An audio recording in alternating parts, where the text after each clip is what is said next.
Midnight on Earth podcast with your host, Jake Weaver. Engineered by Cedric Swan.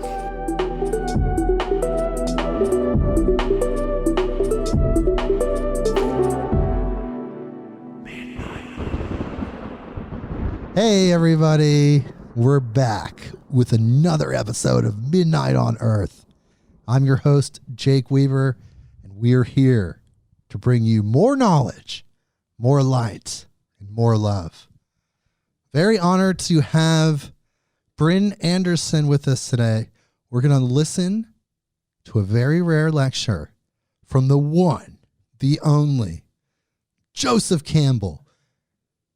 In a way, he's one of my mentors. I didn't actually meet him. He passed away in 1987, I believe. But I've read so many of his books, so many of his concepts have permeated throughout psychology and psychedelia and conscious thinking, all of these places, New Age thinking. Somehow Joseph Campbell's just all over the place. So I felt like it was a really good time to yet again pillage the graveyard and get someone that has unfortunately left this earth to be on the show. Someone that I would love to have on the show if he was still here. I'd be calling him, sending him emails. We'd be figuring out how to get Joseph Campbell on the show. He's in another dimension, having a great time with all his peers and loved ones. He's going to be here with us on the show in spirit. And we're going to get to this amazing lecture. But first, I have to do my social media shout out. Follow me on Instagram if you have not already at midnight_on_earth. That's the address. If you can go there, follow me. It just gets me out there more. And of course, it's about the guests, so it gets their information out there more. Follow me on Spotify, Apple Podcasts, Google Podcasts, wherever you go to get your podcast. Just click that button that connects us, and the podcast sends you notifications. When there's things going on, there's new episodes, you find out about it instantly, right away. Just, what's up? Oh my God, new episode of Midnight on Earth. You're going to be getting one of those very soon, actually. And of course, most important thing, I learned this from my chiropractor years ago. Word of mouth is huge. All different types of businesses rely on word of mouth, including podcasts. In order to build this audience, word of mouth is a fantastic tool. Help me out. Tell someone about this podcast that you know that likes these topics. Tell someone. You can go door to door. Knock, knock. Hello, yes. Do you like podcasts? Okay. Door slam. Don't do that. That's a little extreme. I'm having fun. But you can tell people, tell a friend about Midnight on Earth. We like to have fun here. We do spiritual stuff. We do serious stuff. But it always has this undertone, this undercurrent of fun and love, because the divine experience is fun. Everybody thinks the divine experience is so intense. And it is at certain moments. Believe me, it can be extremely intense.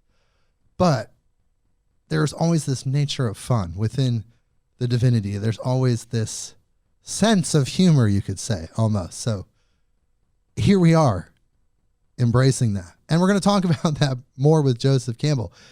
Brynn, how are you doing today? Oh, I'm doing great. I'm exhausted. I've just been going door to door asking people if they've ever checked out Midnight on Earth before. I barely made it. I was so busy talking to people. Were people shooting at you? Is that the deal? They were chasing you off their lawn. They were doing things. Please don't do that. I can't advocate for that. I should take that back and say, if you felt like impelled to do that or compelled, hold off. Hold off for now. Door to door. For now. But you can always tell your friends. You can always tell your family members. That's a safe bet sure, right there. Send them a text. I don't know. How do you grow a podcast audience? You just keep producing compelling content that's honest. Like, this is like coming from my heart, so it's totally honest. It's completely transparent. There's no weird artificial layer of BS or whatever. There's nothing like, there's no veneer. It's just us. It's just real. This is 100% me. This is 100% authentic. You just really can't get any more authentic than this. But let's get to our lecture, I guess. This is an incredible lecture. There's so much output that Joseph Campbell has had over the years. Of course, his book, The Hero with a Thousand Faces, there's so much that he's influenced over the years. But let's just read his bio, and then we'll go from there. Joseph John Campbell. I didn't actually know his middle name before this point. Joseph John Campbell. Born March 26, 1904. Died October 30th, 1987. Was an American professor of literature at Sarah Lawrence College who worked in comparative mythology and comparative religion. His work covers many aspects of the human experience. Campbell's best known work is his book, The Hero with a Thousand Faces, 1949. It was written in 1949. Holy cow. In which he discusses his theory of the journey of the archetypal hero shared by world mythologies termed the monomyth. Well, it's kind of like a monolith, right? Previous episodes, if you're a fan, talking about monoliths. Since the publication of The Hero with a Thousand Faces, Campbell's theories have been applied by a wide variety of modern writers and artists. His philosophy has been summarized by his own often repeated phrase, follow your bliss. Yes, yes. He gained recognition in Hollywood when George Lucas credited Campbell's work as influencing his Star Wars saga. And that's true, and so much more. Really, George Lucas hired Joseph Campbell to create the mythology of Star Wars, the archetypal mythology. This is why Star Wars is like this religion in America. It's because it was designed by somebody that understood every facet of mythology and religion and knew exactly where to poke and prod to really activate those archetypal feelings, those genetic memories. And look at Star Wars since 1978. It's like literally a religion in America. Like it's literally an American religion. There's one religion that bonds everyone here. It's strange. I don't know how I feel about it. I'll just say no comment. But there's one religion. It's the Star Wars religion. It's very strange. Brynn, what are your thoughts on that? I would have to say that seems to be true. I mean, for how long it's been going on and people are still talking about it and dressing up and collecting toys and all those things. I think his expertise of mythology and just his multifaceted understanding definitely, he was able to create a mythology that stuck. And pretty impressive. One thing that I'd like to point out about Joseph Campbell is that people that know me personally know that I'm a very big fan of the band The Grateful Dead. I absolutely love them. Absolutely love them. They're a mystical cosmic band. And we'll be talking more about that in future episodes, I'm sure. But funny story is Joseph Campbell did go to a Grateful Dead concert. He was neighbors with Mickey Hart, one of the drummers of the Grateful Dead. And they met each other because they jogged at the same time in the morning and in the same neighborhood. So they got to know each other. He being Mickey Hart, invited Joseph Campbell to a Grateful Dead concert. And Joseph Campbell was like, oh my God, when he made it there.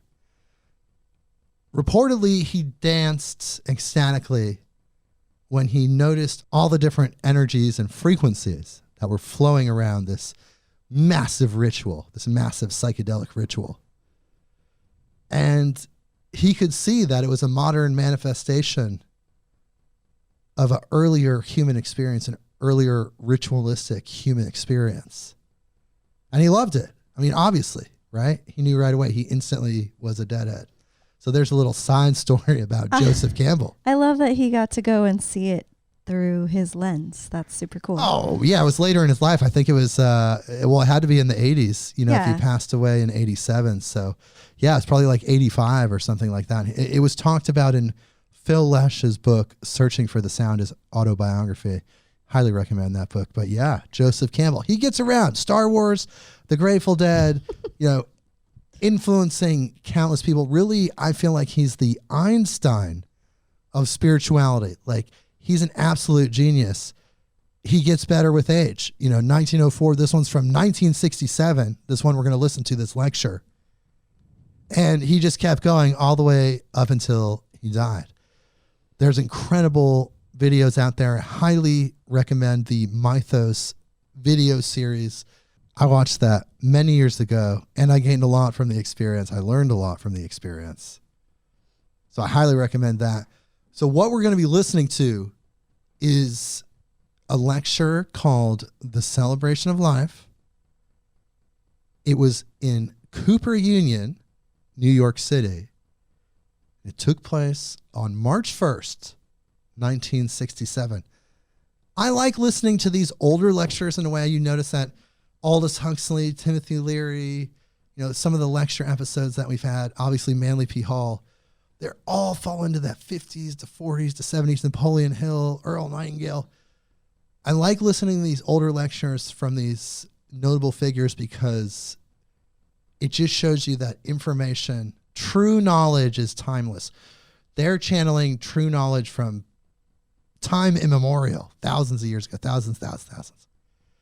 But they're putting it through a modern filter. The information doesn't change. So I love listening to these older lectures and gaining still. I think it's really amazing. And of course, like I said, having those people on that have passed on, that are in the other dimension, it makes me feel special. It makes me feel like I'm making space for Joseph Campbell's spirit to enter this podcast and influence more people around the world. We're up to 66 countries. I haven't checked. It's probably more. So we're giving him another chance. The spirit of Joseph Campbell. We're all going to listen to this guy teach us just a little bit more. So on that note, here we go. The Celebration of Life, Joseph Campbell, Cooper Union, New York City, March 1st, 1967. Many of you, I'm sure, have heard the saying that mythology is other people's religions. Now, I'm going to ask you in these talks to put yourself in other people's shoes and have a look at your own as mythology. Nietzsche has said, this is the age of comparisons. It works on all levels. And in the realm of what I'm calling mythology, which many people call religions, there are cross-influences operating today that would have been thought impossible 100 years ago. Furthermore, it's good to remember that our cultures and our races, the Mongoloid, the Negroid, and the Caucasoid races, are very, very late arrivals in the history of the human species. And we already have very interesting evidence of religious or mythological practices in races long antedating ours. For instance, in the high Alps that were discovered in the 1920s, in very small caves, right on the level, right below the ice level of the glaciers, little shrines containing the skulls of cave bears. Now, during the course of the last glaciation, the Würm glacial period, those caves were covered with ice. No one could have gone there. And after the time of that glaciation, there were no cave bears in the world. So these little shrines with these cave bear skulls and little fires and little instruments of showing that there had been worship practiced there date from 200,000 years ago. What is this mystery that makes the human species bow before some sign of mystery? Each of us has been brought up in some tradition that has its imagery of that mystery. But the point I want to start out with is that in the human heart and in the human mind, no matter what the race, the culture, the language, the tradition, there is this sense, or at least the possibility of experiencing the sense of a mystery, and an awesome mystery, and a very terrifying mystery, inhabiting the whole universe, the very mystery of being itself. And here in these very early little signs, these very early shrines, we have the evidence of men 200,000 years ago bowing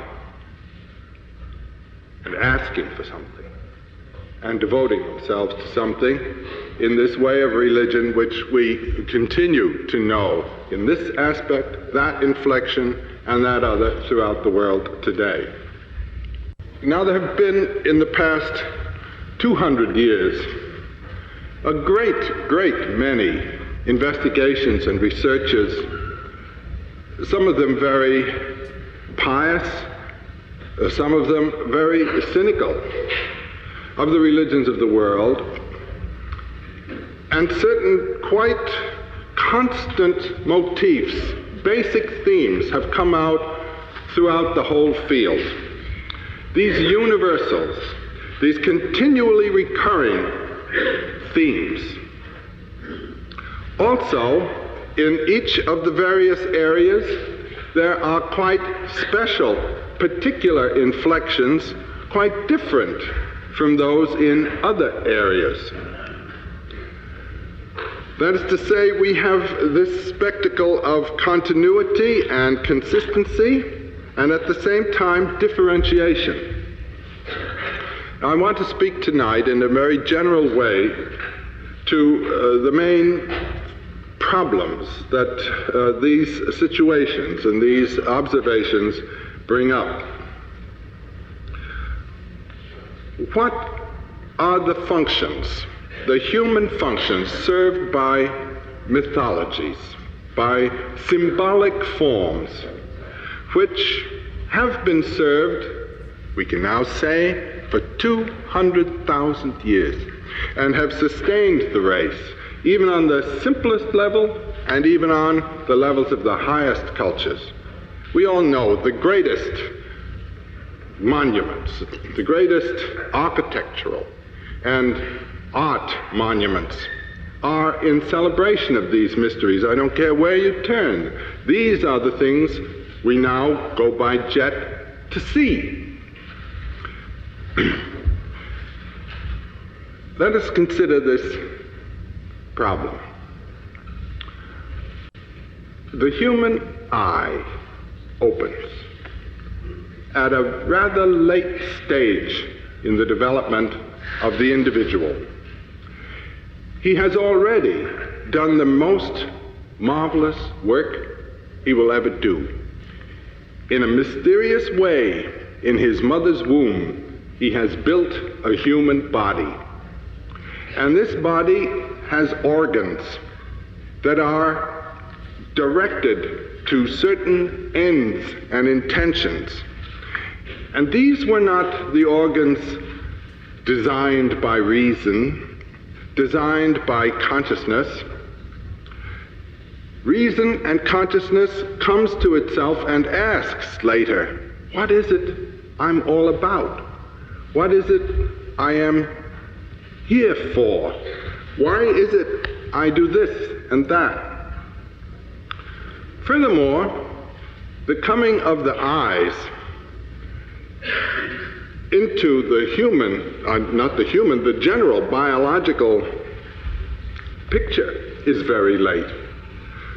Life had already originated hundreds of millions of years before eyes opened and saw what was going on, saw what life was doing. Now, if you'll see and think what it is that life does, that life has to do in order to be life. It has to kill and eat other life. That's the basic thing. This is a rather monstrous thing. And when the eyes see what the situation is on which its own life depends, its own existence depends, when conscience and consciousness become aware of the preconditions of their own existence, there is often a sense of shock, a sense of horror. You know, the basic word of Buddhism, all life is sorrowful. That's one way of recognizing this. There is also the feeling many have of guilt simply for being alive. This is, in a way, symbolized in the image of the fall in the garden. Life is monstrous. Consciousness has other notions of how things ought to be, what virtue is, and so on. One of the problems that man has to face is reconciling himself to the foundations of his own existence. And this is the first function of mythology. That reconciliation of consciousness with the mystery of being, not criticizing it. Shakespeare, in his definition of art in Hamlet, where he says, art, or the art of acting, as it were, holds the mirror up to nature, is a perfect definition, I would say, of the first function of mythology. When you hold the mirror up to yourself, your consciousness becomes aware of its support, what it is that is supporting it. You may be shocked at what you see. You may be greatly pleased. But one way or another, you become aware of yourself. Your consciousness becomes aware of that darkness, that being which came into being out of darkness and which is its own support. The first function, then, of a mythology is the reconciliation of consciousness to the foundations of being and the realization of their mystery as something that consciousness is not going to be able to criticize, not even going to be able to elucidate, not even going to be able to name. It is something beyond naming, beyond all definitions. That's the first point. And when that is lost, one loses this sense of awe, this which Goethe calls the best thing in man. One loses the sense of gratitude for one's privilege of having this center of consciousness aware of these things. The second function of a mythology is to present an image, a total image of the universe as consciousness is aware of it. We have to encompass the whole of what we know and see that in terms of this mystery. Now, as you immediately realize, in the course of the ages, in the course of time, man's understanding and man's image of the universe has greatly, greatly changed. The view of the world round about that the Pawnee Indian would have had on the plains of Nebraska 200 years ago is very, very different from what is now propounded in the University of Nebraska. A totally new cosmos has come into being, has come into our consciousness. Likewise, when we read in the book of Genesis the story of the creation of the world. That's not the world that our scientists are telling us about. Read an account of the coming into being of the cosmos from the spiral nebulae hundreds and hundreds of millions of years ago, and try to bring that into accord with the biblical story, or try to bring it into accord with any of the inherited stories. The image of the cosmos must change with the development of the mind and the knowledge. Otherwise, the mythic statement is lost, and man becomes dissociated from the very basis of his own religious experience. Doubt comes in and so forth. You must remember, all of the great traditions and little traditions in their own time were scientifically correct. That is to say, they were correct in terms of the scientific image of that age. So there must be a scientifically validated image. Now you know what has happened. Our scientific field has separated itself from the religious field, or vice versa. It was actually the religious community that rejected the scientific community in the 17th century. And this divorce is a fatal thing, and a very unfortunate thing, and a totally unnecessary thing. There is no reason whatsoever for clinging to the literal reading of a scientific statement that is 4,000 years old. It must be read another way. And there is something else being said there, which is lost if you either hang on to the old science or reject it. Now, the third function of a mythological tradition is to validate and maintain a certain moral order.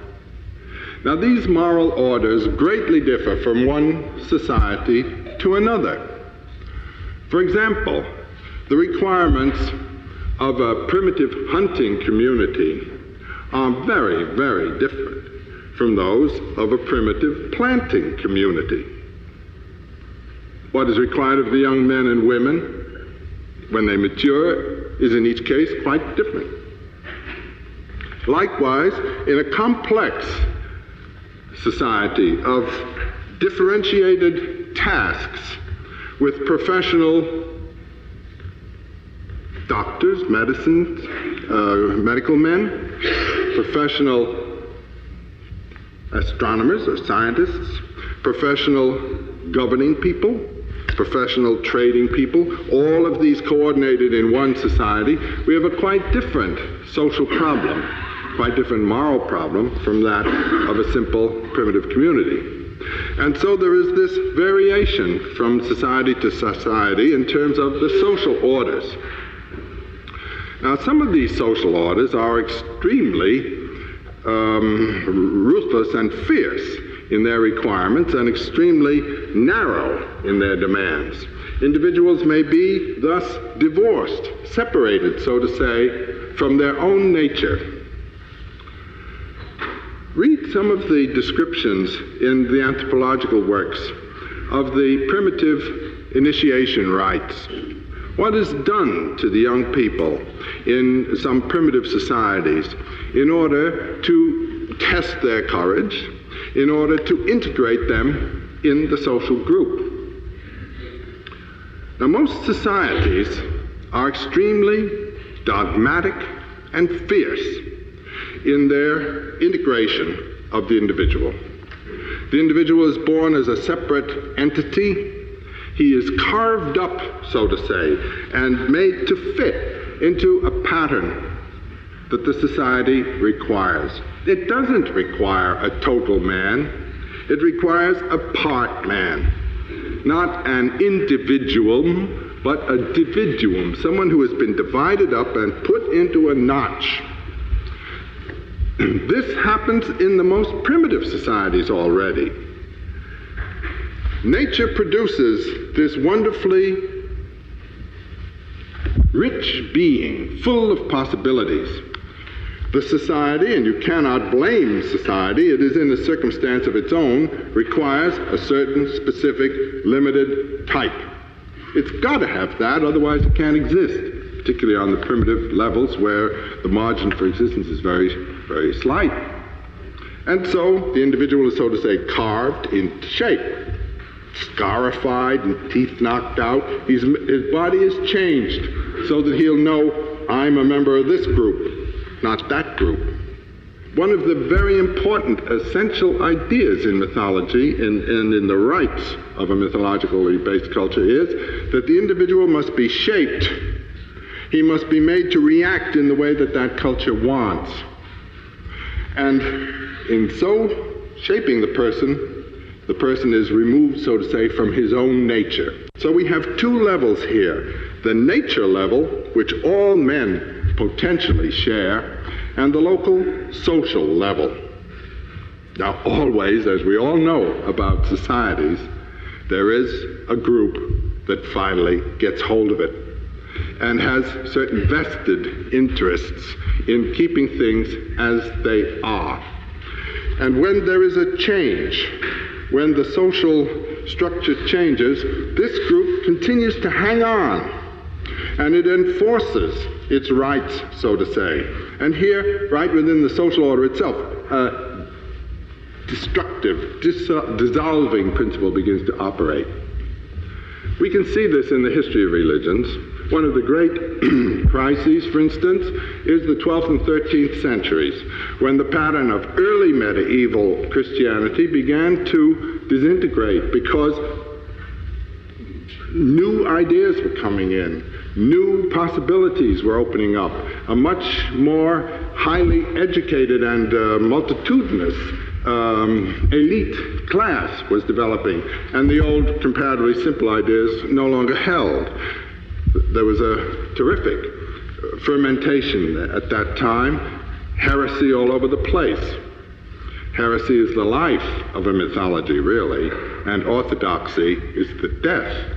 The fourth function of a mythology, then, is to center and integrate the individual in relation to himself, the microcosm, in relation to his society, we'll call that the mesocosm, the in-between cosm, in relation to the universe as he's able to know it, and finally, in relation to that ultimate mystery of which I spoke in the beginning.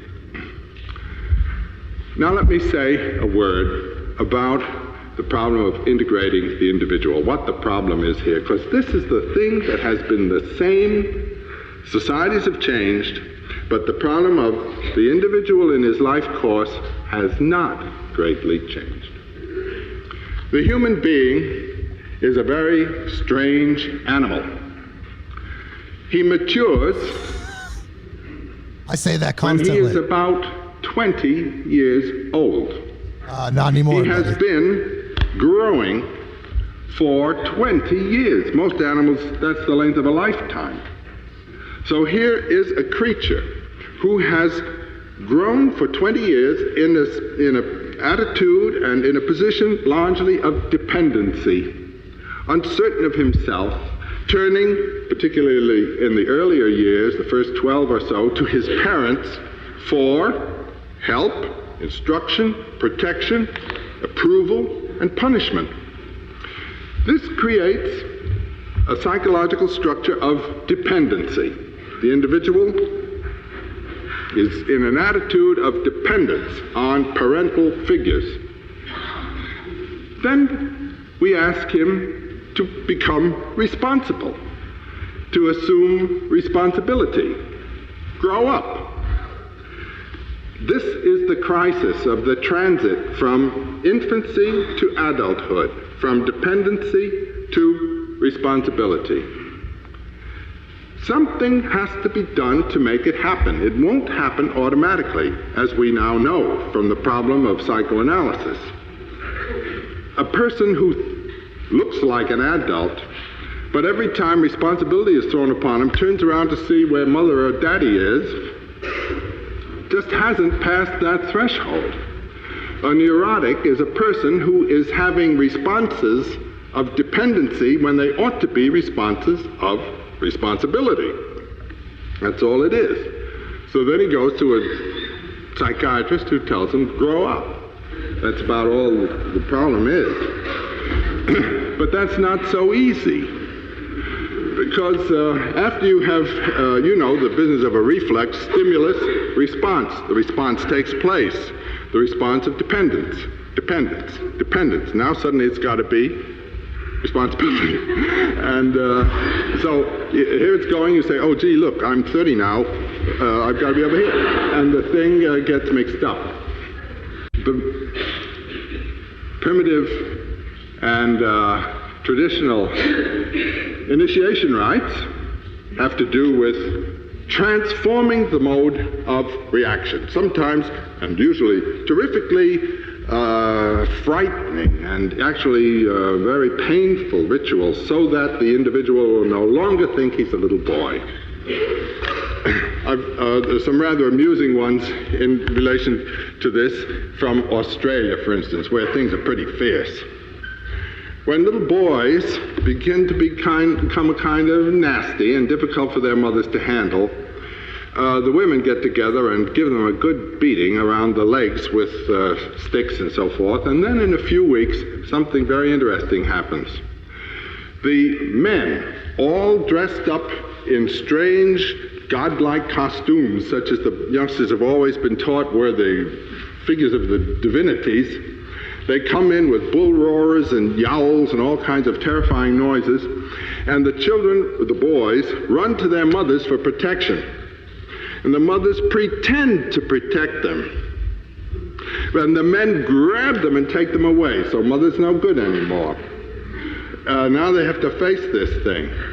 And then what they have to face is really no fun.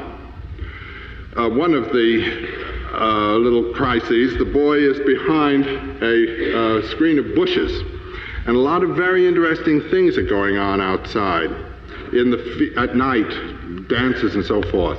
The boys are told not to look. Well, any boy who does look, can you imagine what's done with him? He's killed and eaten. That is one way to handle juvenile delinquents. Any youngster who will not cooperate with the society that is supporting him is just eradicated. Then I think he's serious. he is given a chance to see what's going on out there. So he's sitting, a scared kid, I mean he's about 12 or 13 years old, at the end of this dance field, and it's night, and a strange man comes out performing the myth of the cosmic kangaroo. And this, I'm not kidding. Then the cosmic dog comes out and attacks the kangaroo. This is all part of the mythology of the totem ancestor. And after the youngster has seen this, here he's sitting down the end as though you were watching a show, you know. And these two big fellows come rushing down the field and jump on the kid and continue to jump on him. Well, now he's going to remember kangaroo and dog forever. This thing is built in. They may not be bright, but they get the point. And there aren't many points to be got. There are other things that happen that I won't go through, but they're all pretty exciting, let's say. And when they're all over, the kid isn't the kid he was before he came. A lot has happened. His body has been changed, and he's then sent back to the girls. And there's one of them already selected to be his wife, and he's now a guaranteed little man. And he's going to behave as a man of this crowd ought to behave. That's not quite the way we educate our youngsters.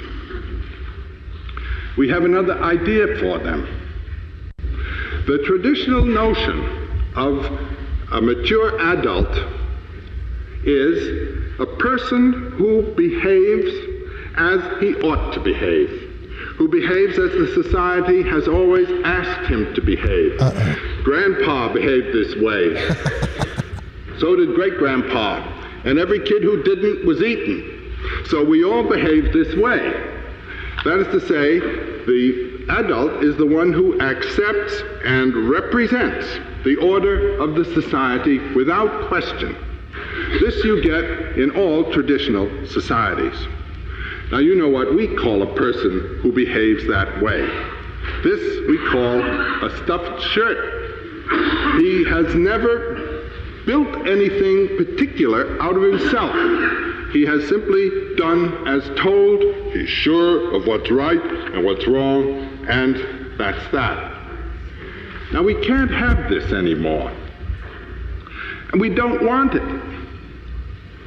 Our notion in our society today of an adult mind is a mind that accepts responsibility for its own actions, that judges in terms of values, not saying, oh, I want this because I like it, but in terms of an ordered and considered value scale.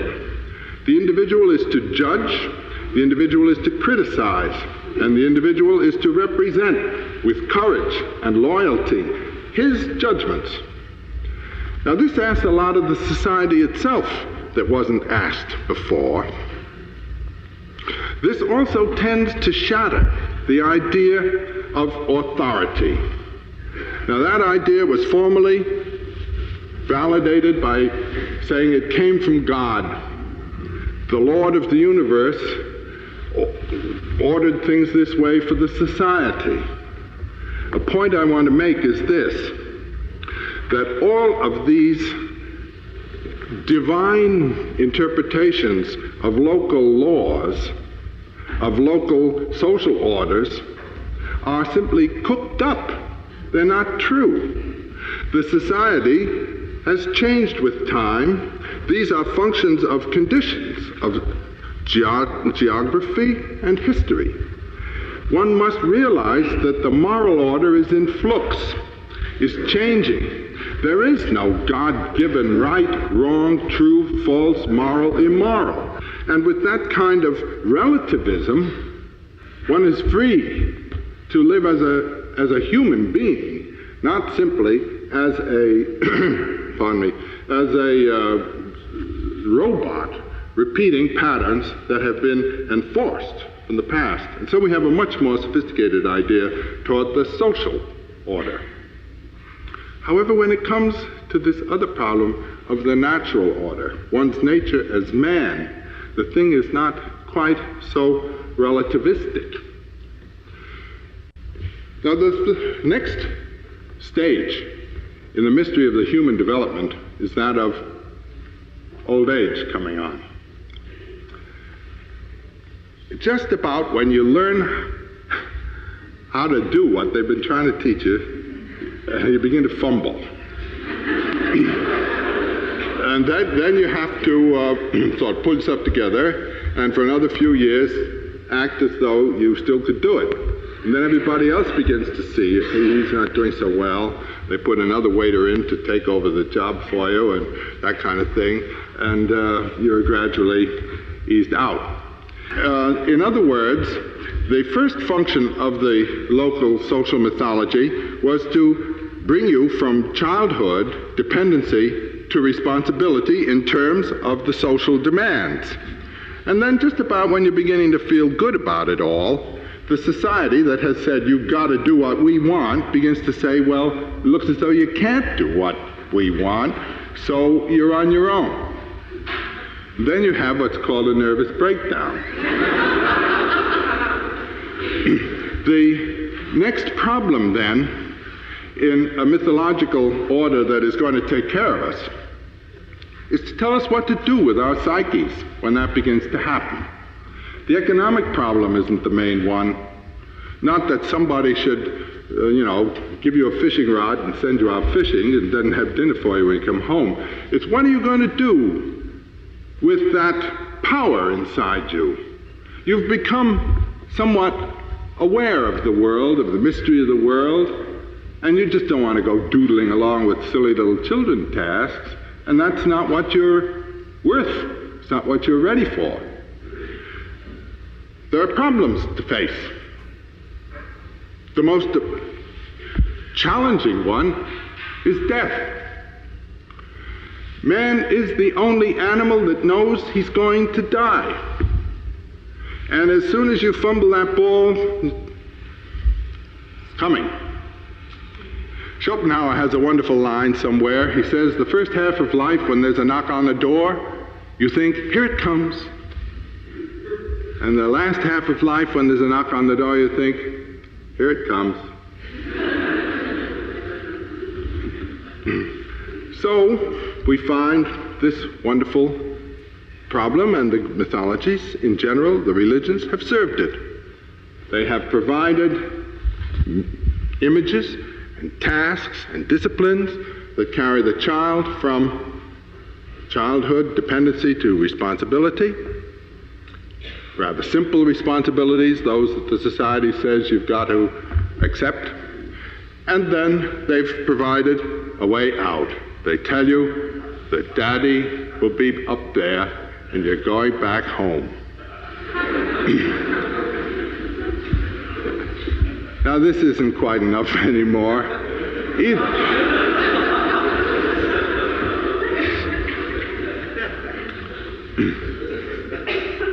Is it any wonder that our clergymen look a little bit anxious these days?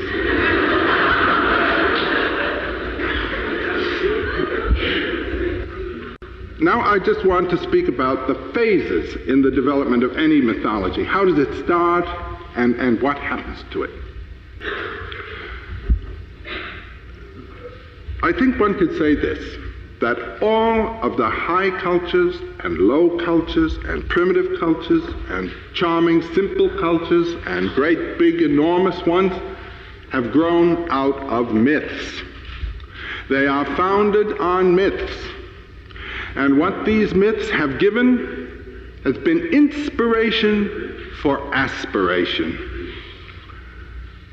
The economic interpretation of history is for the birds.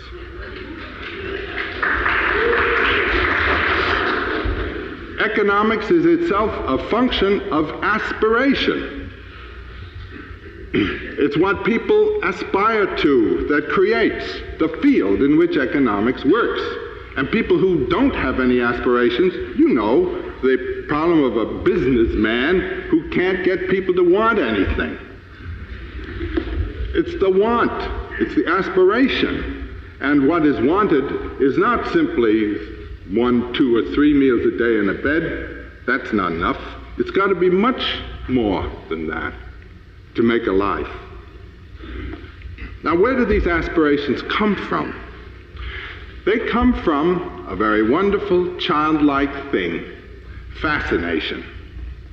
You know, if you wanted to make money today, I think, I'm no economist, but I'll bet the thing to do would be to invest your money in something like cameras, things that people play with, things that they're fascinated by. These fascinations are the creations of new activities. And when we look at the old cultures, we can see, and some of it is very strange to see indeed. What is most fascinating to begin with is one's neighbor, particularly if the neighbor is a very strange-looking creature.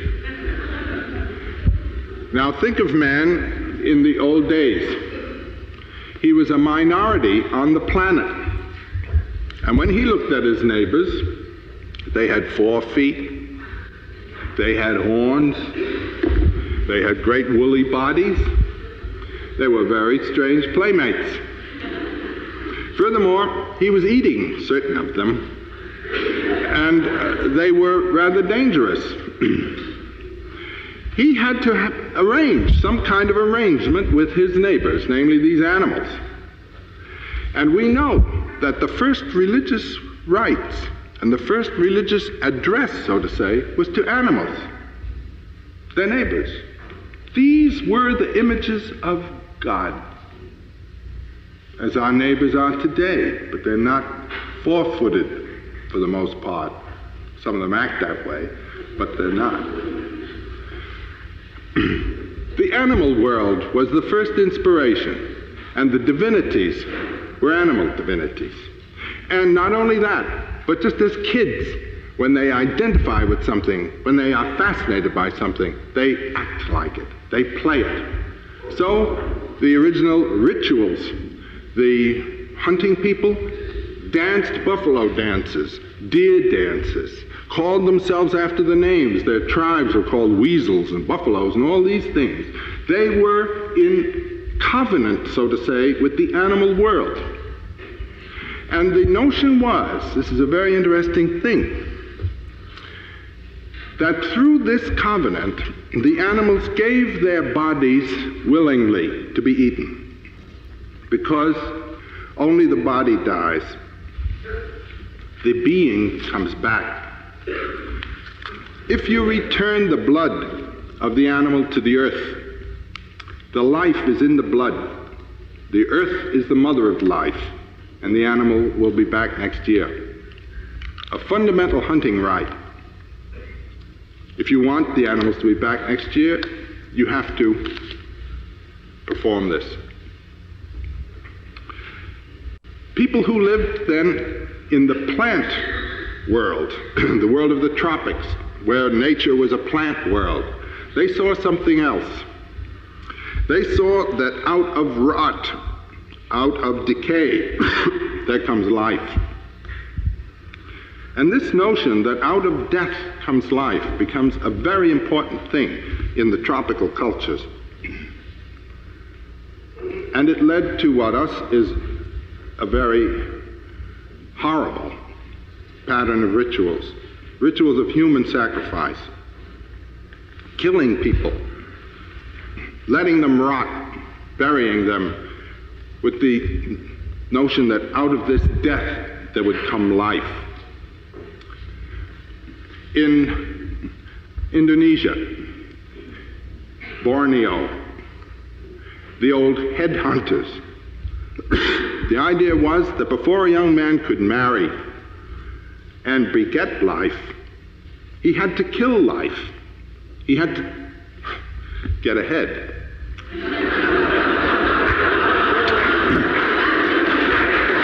It's cracking jokes, everybody. With Joseph Campbell, comedian. And if you've ever witnessed any movie or by any other means the representation of a Borneo marriage ceremony, the head is right there when the young couple are having their wedding dinner and the head is being fed. And the youngster who's going to be born is going to have the name of the man who had that head. That man's coming back. This notion that out of death comes life becomes a very important theme in the later religions of the world. He who loses his life shall find it is a spiritualization of this idea. Then, when the first cities appear in Mesopotamia, about 3000 BC, large communities grow up based on agriculture. The planting has to take place a certain time, reaping a certain time, and there are professional priests watching the heavens to know when those times were, when those times came. And those men became aware of the movement of the planets through the fixed stars. And they calculated and recognized that these planets were moving in mathematically inevitable courses. And the idea came into being at this time in Mesopotamia of a cosmic order of mathematical precision. On and on, eons, as the day comes and goes, the year comes and goes, the eons come and go. And the whole society must go into accord with that. This idea that the human society should reproduce the heavenly order comes in. The neighbors now were the stars and the planets. And this still lives with us in our religions. All of our religions have inherited this motif from the old Babylonian world. It went out with the higher civilizations to India, to China, even across the Pacific, to Mexico and Peru. And you see these great towers, these great temple towers that represent the mountain of the world, and it's the axis of the world around which the world turns, as it does around the pole star. The whole world and society and the individual in it are like the planets moving in a great course. Now in the 1920s, Sir Leonard Woolley, excavating in the old city of Ur. Remember Abraham, the man from Ur? He left the ziggurats. Sir Leonard Woolley, excavating in the graveyards of Ur, found graves in which there were 30 and 40 people buried, all of them in court attire, who had been buried alive. When the king died or was killed, at a certain time in the movement of the planets, when the moon goes down and the planet Venus along with the moon, that was the end of an eon, the king and his entire court walked into the grave. They were playing a game. Just as the hunters were imitating animals, just as the planting people were imitating plants, so the high civilizations began with princely, aristocratic little groups imitating the stars to the death, going all the way. The whole court, at the end of an eon, went in the grave so that another court could come. And it's a very poetic thing, really. The harpists, the little girls who played the harps, we have these harps. They have been excavated and restored. These little skeleton hands. The girls' hands were still on the harp strings. The women in one of the graves had golden hair ribbons. One girl didn't have her golden hair ribbon on. It was found, thank you, Sasha, in her pocket. She had been late for the party and hadn't had time to put her ribbon on. Well, now we don't do that anymore. That kind of action has fallen into desuetude. Nevertheless, the king still wears the golden crown of the sun. The kingly paraphernalia of the installation of Queen Elizabeth and so forth, or of the burial of Winston Churchill a couple of years ago, was an imitation of these heavenly movements. And even in our own country, the burial of President Kennedy, those horses with their black feet, their feet blackened, the color of the horse, the cannon and so forth, the number of the horses, the horse with his inverted stirrups and all of these are imitations of old rites in which the king is dead and his vehicle, his horse, is going with him. The sense has gone, yet the poetry somehow echoes. What happens is that the old fascination disappears, an echo remains, and you have, as it were, the vestige of a mythology. The problem of our present age is to recreate the mythology for today, on which people will live, on which the society will grow. It is being done. It's being done well. People aren't always looking in the right place for it, but it is taking shape. Our great artists, our great poets, our great scientists. Read, for example, Erwin Schrödinger's little book, My View of the World.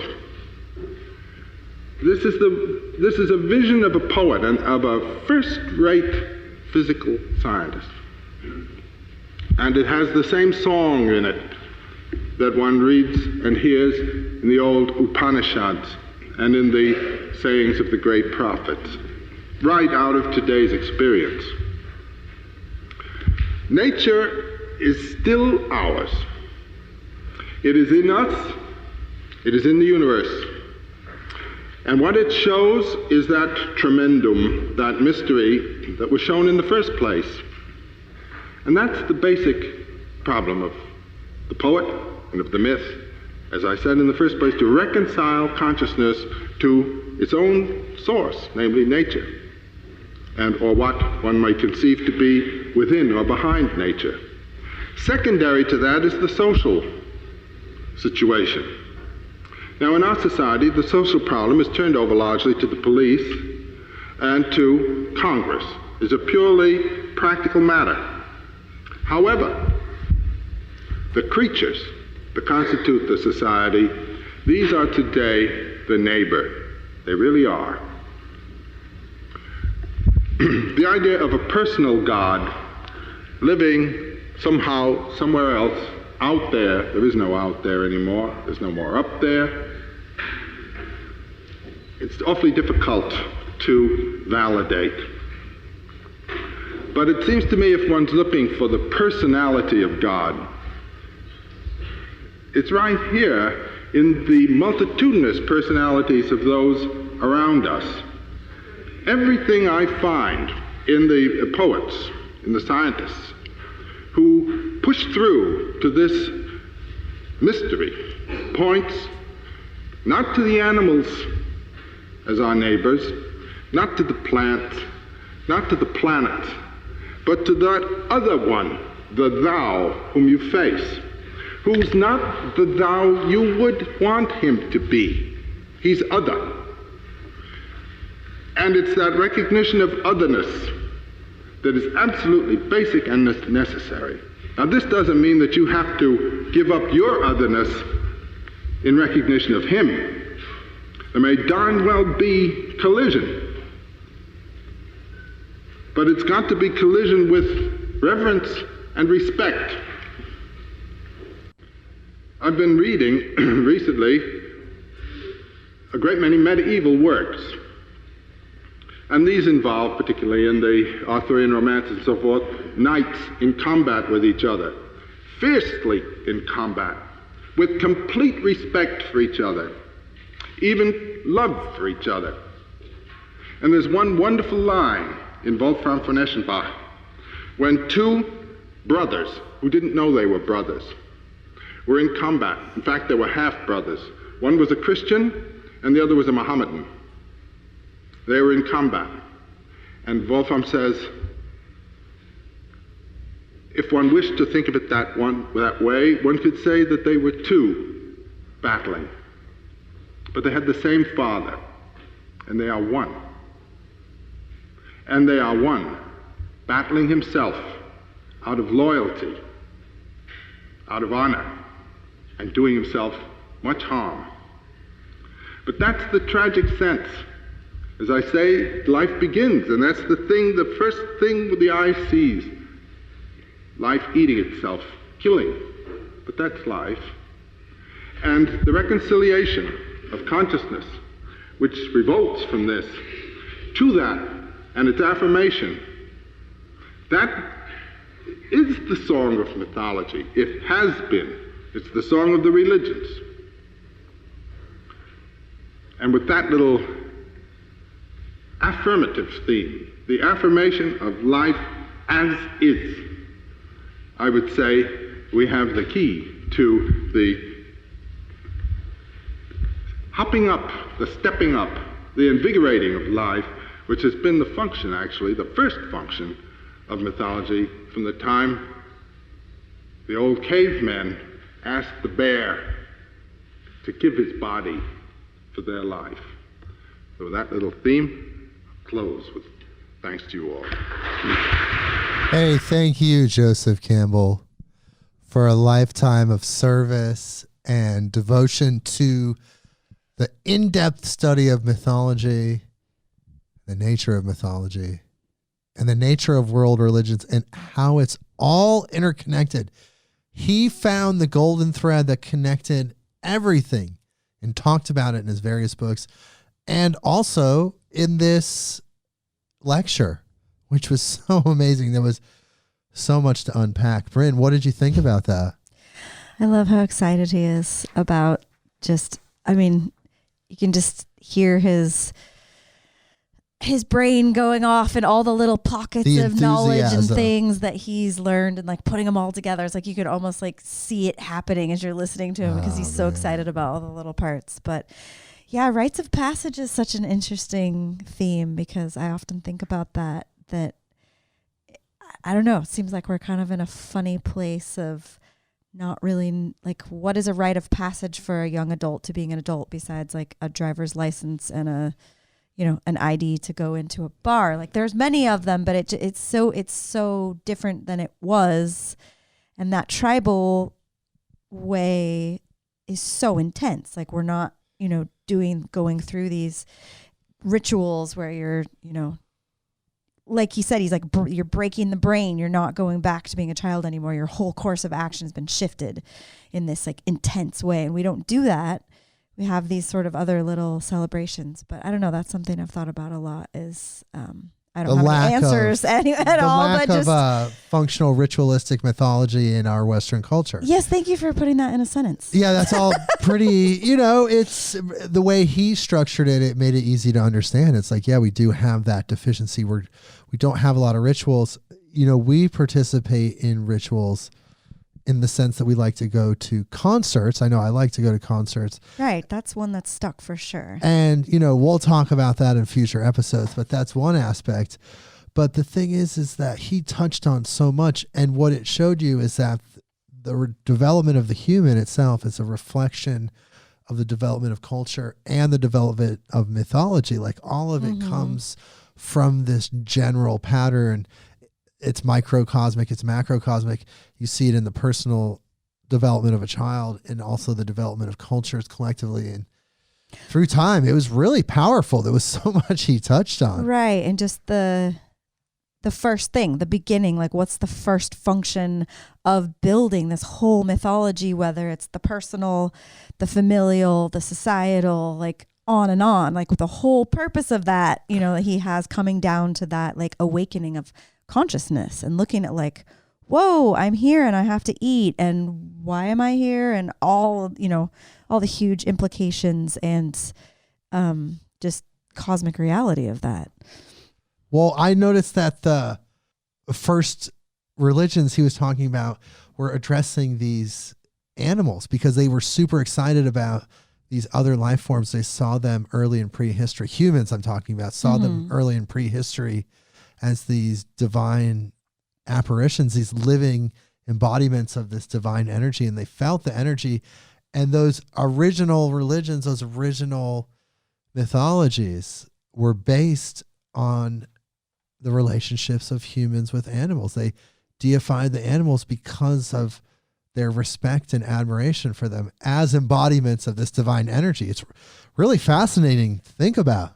Oh, yeah. I mean, I think that is pretty amazing to think about, and just that respect and with the animals, looking at the reciprocity of their relationship, of them honoring the animals and then the animals giving their bodies, and this whole cycle of that within the religion and the mythology, that it was this whole like physical function, but then also the spiritual function as well. Yeah. And he just talked about so much. All cultures were founded on myths, inspiration for aspiration. The myths gave you inspiration to do better, to do more. Early on in history, it seems that humans have these strange modes of function that in order to create inertia, movement in certain ways, that you have to have these esoteric goals, these esoteric guidelines in place. And they're valid if they're moving you forward and you're doing positive things and you're helping things develop, whether it's small scale like in your community or thinking bigger in the cosmic consciousness sense, the collective consciousness. Yeah, it's that aspiration that really pushes us forward. And if it's rooted in service, if it's rooted in love, then it's pretty amazing. But yeah, it seems like it's been a part of us in various forms throughout prehistory. And that's the thing you get with Joseph Campbell. You get just this in-depth. He reminds me of Manly P. Hall in a way, in a lot of ways. But you get this in-depth, deep knowledge that's really touches on so many things at once. Mm-hmm. Yeah, he seems to be looking more at like the things that mainly P. Hall talks about. Joseph Campbell is unpacking in like the physical human structure of their day, like why they do the things they do, how they do the things they do, because of, all of this more esoteric stuff. I really liked how he touched on the fact that even in 1967, in his perception where humanity was at that stage of development, 20th century, 1967, he felt like we had the awareness that there was no more out there or up there, that there was only right here, like the divinity, the understanding. We have advanced past the stage where we've had this perceived separateness.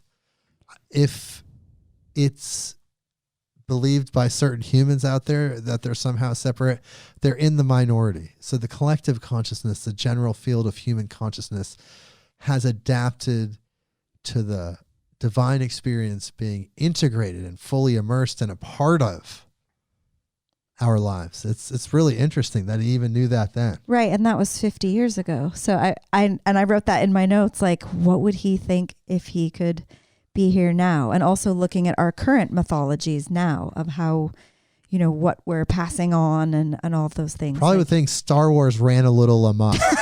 Oh, whoa. It's like, dang, I wasn't actually intending. No, it was going to go like that.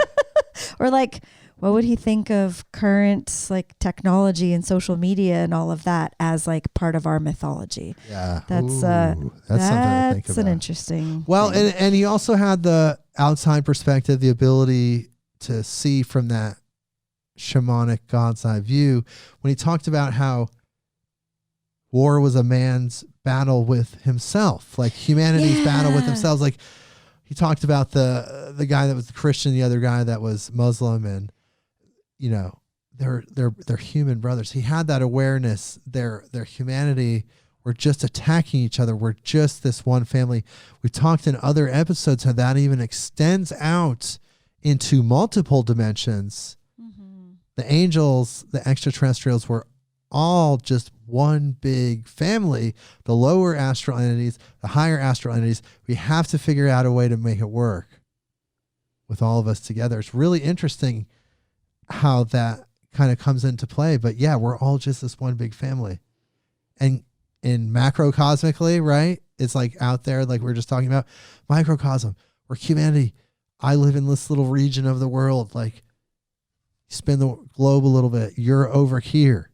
Like, what? Like, we're all just like humans here on Earth. Like, the names, the countries, the states, whatever, the provinces, somebody just made that up. That's all human created. It wasn't written in stone on the earth. Moses did not come down with tablets that had a map on it to all the different countries and said, look, guys, I had my experience. Look at tablet number 4. It's a map of the earth. No, none of that happened. There's nothing coming from on high that gave us these labels. We created these labels. There's just one land. There's one planet. There's one beautiful human people. And we're here and we have to figure out how to work together. We have to figure out how to include everybody. Everybody has to be included. No one can be excluded. We cannot participate in the dark things that we feel are evil, and we don't really want to participate in that. And we can figure out a way to stop the people that are doing those things from doing those things and potentially help those people or figure out a different situation. But we can, over time, create a world where we can all live together. I really believe that. Yeah, and because it all comes down to battling yourself to reconcile why you're here and what you have to deal with. If you think about it on that level, it changes everything, right? There's so many different layers. So interesting. It works on so many different layers. So many levels. And I was looking at when he was talking about the plants as inspiration, animals as inspiration, and then the planetary beings as inspiration. And so interesting how we choose to, that we have to do these kind of repetitions and this mimicking. Like, we're going to mimic the animals, we're going to mimic the plants with life and death and ritual sacrifice. we have to now mimic the planets and their movements. And that's just an interesting thing we do as humans to learn about ourselves, I guess, to Mimic the outside world. to like, mimic that and mirror it and try it on. And it seems like you have to try on all these different hats. Well, here's the thing. Did don't know. that happen through evolution and coming up from, let's say, like a primordial caveman type human, or did we de-evolve having high technology, lost it over millennia, and then when we became extremely tribal humans after centuries and centuries of not having the technology we lost? We mimicked the animals' behaviors because we saw that they survived and we needed to survive. Mm-hmm. We don't have to mimic those behaviors anymore, people. Okay, we have You never plenty to know. survive. We have the technology. Thank you, aliens. We have the technology to make sure everybody's taken care of sufficiently in an unoppressive way. So, I guess thank you for being here, Brynn. VitalForceHerbs.com is your website. You know, she makes incredible herbs. You know, and she's making some now. It's still always in process. Making them. It doesn't stop, actually. No. You know, that's how it gets out there to the world. I want to thank you guys for being here, and I want to thank Joseph Campbell, wherever Thank you, he is. Joseph Campbell. Yeah, wherever he is now. Thank you for your life of service and dedication. It's fun listening to your humor voice. in there. Yeah, you're a comedian. You could have been a comedian, you know, maybe. Like you could have had a career as a comedian, maybe. Maybe that's what you're doing up there. You're done talking about philosophy and mythology and culture. You're just cracking jokes in the next dimension. So on that note, you all have a great week. Brynn, take care. All right, you too. Bye.